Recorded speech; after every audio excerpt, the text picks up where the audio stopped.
দ্বিতীয় রাউন্ডে দেওয়া হবে। সুতরাং সবাই সোশ্যাল মিডিয়াতে অ্যাক্টিভ থাকবেন, সরাসরি লাভ করে যাবেন। মাঠে প্রবেশ করছেন নেত্রী মহাদা এবং বহু সহযোগী ব্যক্তি।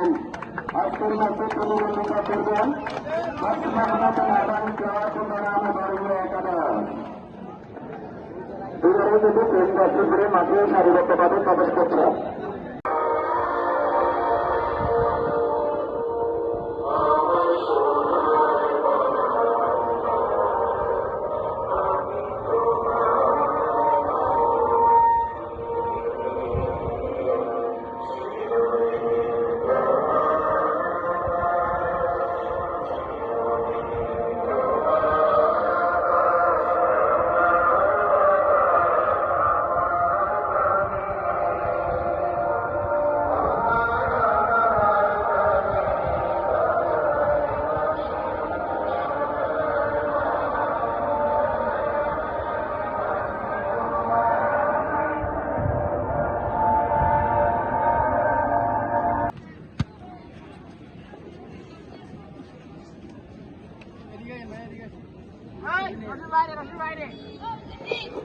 আগামী বাবু আমাদের শহরের প্রিয় শ্রদ্ধাভাজন এবং ফুটবলের আইকন যাকে বলা হয়, যারা নেতৃত্বে আমাদের ছেলেমেয়েরা সিদ্ধান্তভাবে যদি মাঠে পারফরমেন্স করে থাকেন, আমাদের সবারই গোল পাশে খেলবো,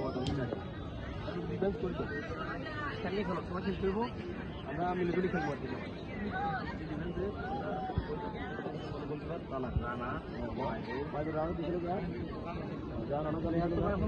বললো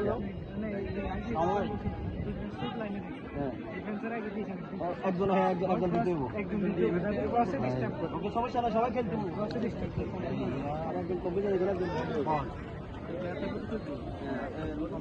অসুবিধা না।